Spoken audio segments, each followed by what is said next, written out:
Selesai bulan Ramadan, masuk bulan Syawal. Selesai bulan Syawal, masuk Zulqa'dah.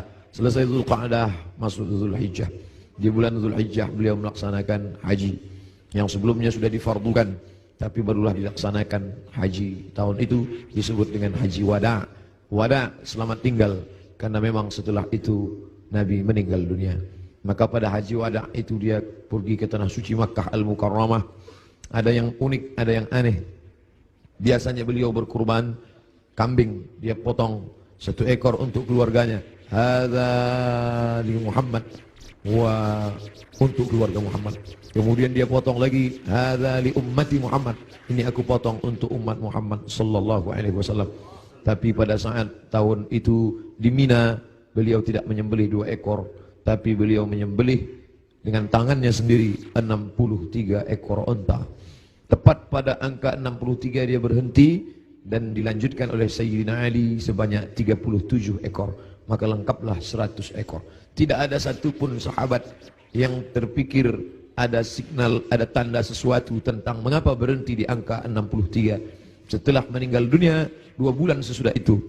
Karena saat itu bulan Zulhijjah, Muharram, Safar, Rabiul Awal.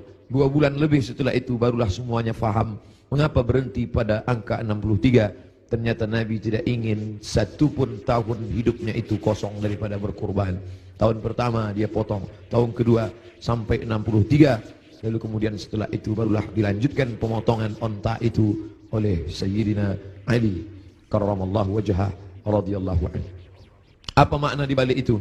Bahwa Nabi tidak ingin ada 1 tahun pun kosong dari kurban.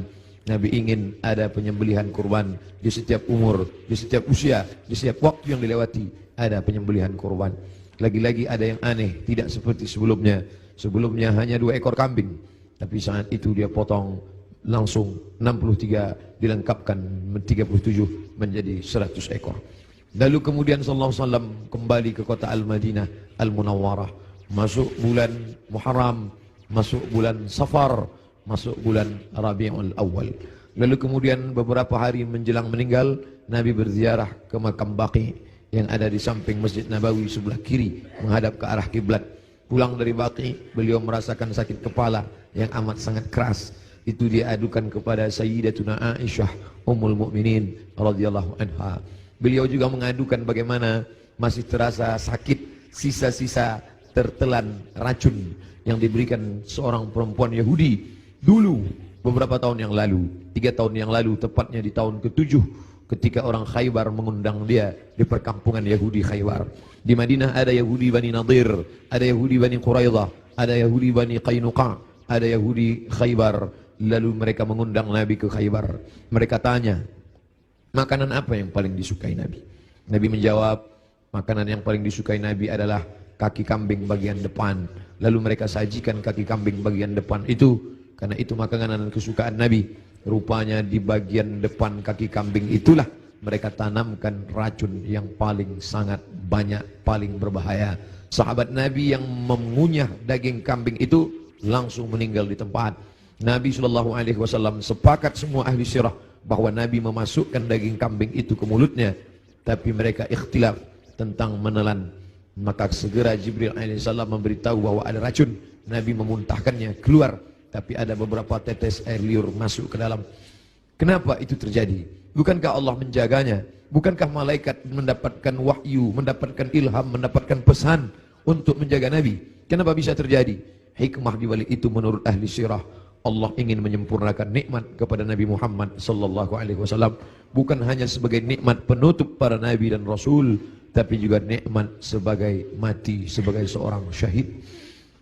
Dia sudah cukup penutup nabi dan rasul, tapi Allah lengkap.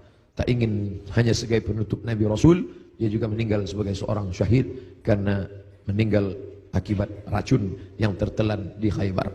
Aku masih merasakan sisa-sisa racun itu, wahai Aisyah. Lalu kemudian Nabi SAW sempat mengalami kehilangan kesadaran. Lalu sahabat mengambilkan air yang disimpan di dalam kirbah kulit kambing yang dijahit, sampai tidak keluar air dari kulit kambing itu karena ketat jahitannya. Lalu kemudian disiramkan ke wajah Nabi Muhammad sallallahu alaihi wasallam. Ketika air itu disiramkan ke wajah Nabi, Nabi pun tersadar. Dan saat Nabi tersadar, apa yang dia inginkan? Biasanya orang kalau sudah pingsan, dia inginkan makanan, dia inginkan kenikmatan, dia inginkan sesuatu. Tapi Nabi SAW menginginkan solat berjamaah. Dibawa ke Masjid Nabawi. Tapi saat itu keadaannya lemah, kakinya terseret, dia dipapah oleh sahabat Nabi, oleh Sayyidina Ali radhiyallahu an bersama Fadl ibnu Abbas. Satu di sebelah kiri, satu di sebelah kanan. Mereka memegang tangan Nabi, kedua tangan Nabi di pundak Ali dan Fadl. Kedua ini adalah saudara, seperti saudara kandung. Nabi anak tunggal sendirian. Dia tidak punya saudara kandung, tapi ayahnya punya saudara kandung. Ayah Nabi bernama Abdullah. Abdullah punya saudara bernama Abbas. Abbas punya anak laki-laki, itulah dia Fadl bin Abbas. Abdullah punya saudara kandung bernama Abu Talib. Abu Talib punya anak laki-laki bernama Ali. Ayah mereka adik-beradik kandung. Abdullah, Abbas, Abu Talib. Abu Talib punya anak Ali, Abdullah punya anak Muhammad, Abbas punya anak Fadl. Ketiga anak laki-laki ini bersaudara kandung, satu nasab dengan datuk mereka Abdul Muttalib. Abdul Muttalib anak Hashim, Hashim anak Abdi Manaf, Abdi Manaf anak Qusay, keturunan Kilab Lu'ay Fihir, cucu cicit daripada Ismail, anak kandung Ibrahim alaihissalam. Maka pada saat itu saudara yang seperti kandung ini memapah Nabi, membawa ke Masjid Nabawi. Nabi tetap tidak meninggalkan solat berjamaah. Sampai pada akhirnya beliau tidak lagi sanggup mampu untuk membimbing solat berjamaah. Maka beliau minta Sayyidina Abu Bakr As-Siddiq radhiyallahu an untuk membimbing solat berjamaah. Itulah muncul ijtihad sahabat. Mengapa yang menjadi khalifah setelah Nabi itu Abu Bakar? Kenapa bukan Umar? Karena ada signal seperti semacam pemberitahuan secara rahasia bahwa setelah Nabi meninggal kepemimpinan akan jatuh pada Abu Bakar Siddiq. Karena imamah ada dua, imamatun sughra, imam kecil, imam salat, imamatun kubra, imam besar, pemimpin negeri. Kalau sudah imam kecil, pemimpin salat, menunjukkan tanda itu juga menjadi imam besar, imam pemimpin negeri. Maka ketika Abu Bakar Siddiq yang diminta sebagai pengganti imam saat Nabi sakit, seolah-olah seperti signal pertanda Nabi memberikan ridha, nanti setelah meninggal Abu Bakar Siddiq lah yang akan memimpin kepemimpinan politik. Maka berbaiatlah sahabat setelah Nabi SAW meninggal. Salat dipimpin oleh Abu Bakar Siddiq radhiyallahu an. Sahabat menunggu, Nabi tak juga keluar. Ternyata signal itu diberikan kepada Abu Bakar. Abu Bakar lah yang memimpin salat. Sampai akhirnya pada suatu ketika Nabi membuka tirai jendela dari samping kamarnya. Kamarnya bersama Aisyah yang langsung tembus ke Masjid Nabawi. Sahabat sudah tegak berdiri. Sahabat menunggu bahwa akan dipimpin oleh Nabi. Tapi mereka faham, Nabi tidak dapat berjalan. Nabi tetap berada di kamarnya. Nabi hanya melihat dari balik jendela, dari pertanda wajahnya, dari anggukan kepalanya. Sadarlah mereka bahwa Nabi memberikan signal, salatlah bersama Abu Bakar Siddiq. Nabi tetap berada di kamarnya karena dia tidak bisa ikut serta bersama para sahabat yang akan melaksanakan salat. Lalu kemudian dibawa oleh Fadl dan Abu Bakar, dibawa oleh Fadl dan Ali, diberikan kekuatan oleh Allah Subhanahu wa taala.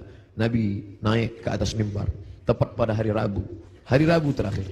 Kamis, Jumat, Sabtu, Ahad, Senin. 5 hari menjelang meninggal. Nabi naik ke atas mimbar.